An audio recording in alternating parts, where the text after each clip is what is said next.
I am the way into the city of woe. I am the way to a forsaken people.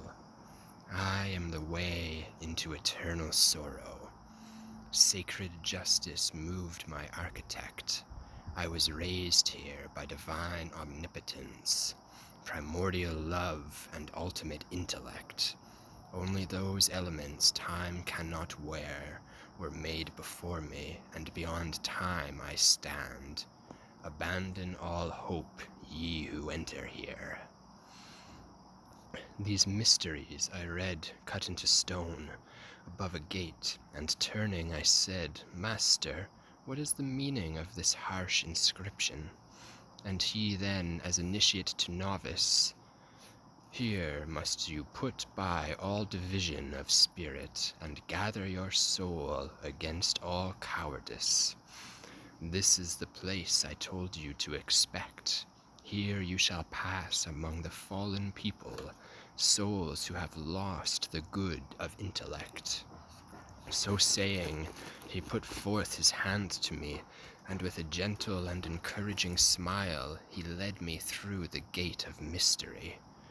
Here sighs and cries and wails coiled and recoiled on the starless air, spilling my soul to tears. A confusion of tongues and monstrous accents toiled in pain and anger, voices hoarse and shrill, and sounds of blows all intermingled raised tumult and pandemonium that still whirls on the air forever dirty with it, as if a whirlwind sucked at sand, and I, holding my head in horror, cried, Sweet Spirit, what souls are these who run through this black haze? And he to me, These are the nearly soulless, whose lives concluded neither blame nor praise. They are mixed here with that despicable corpse of angels who were neither for God nor Satan, but only for themselves, the high Creator. Scourged them from heaven for its perfect beauty, and hell will not receive them, since the wicked might feel some glory over them. And I said, Master, what gnaws at them so hideously? Their lamentation stuns the very air. They have no hope of death, he answered me, and in their blind and unattaining state, their miserable lives have sunk so low that they must envy every other fate. No word of them survives their living season. Mercy and justice deny them even a name. Let us not speak of them. Look and pass on. I saw a banner there upon the mist, circling and circling. It seemed to scorn all pause, so it ran on, and still behind it pressed, a never-ending rout of souls in pain. I had not thought death had undone so many as passed before me in that mournful train. And some I knew among them. Last of all I recognized the shadow of that soul who, in his cowardice, made the great denial. At once I understood for certain these were of that retrograde and faithless crew hateful to God and his enemies. These wretches, never born and never dead, ran naked in a swarm of wasps and hornets that goaded them the more they fled, and made their faces stream with bloody gouts of pus and tears that dribbled to their feet to be swallowed there by loathsome worms and maggots. Then, looking onward, I made out a throng, assembled on the beach of a wide river, whereupon I turned to him.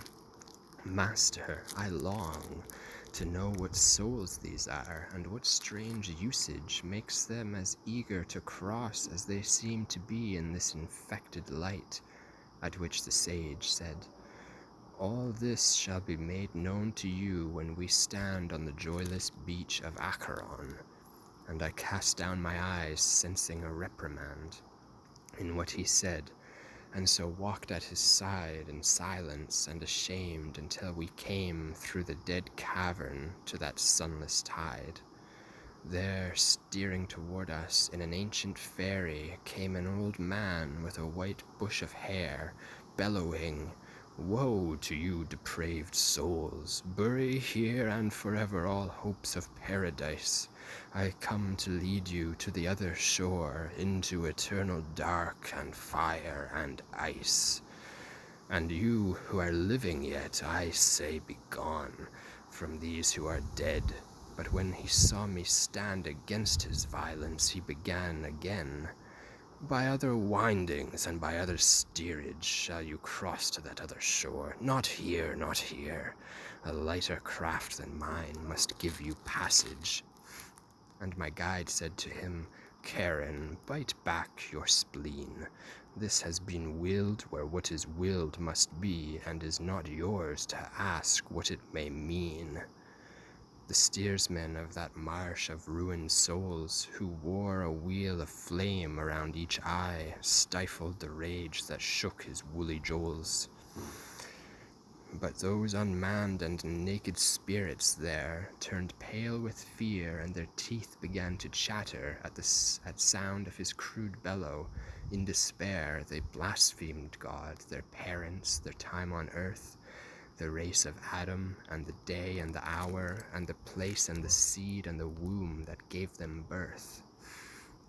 But all together they drew to that grim shore, where all must come who lose the fear of God. Weeping and cursing they come for evermore. And demon Charon, with eyes like burning coals, herds them in, and with a whistling oar flails on the stragglers to his wake of souls.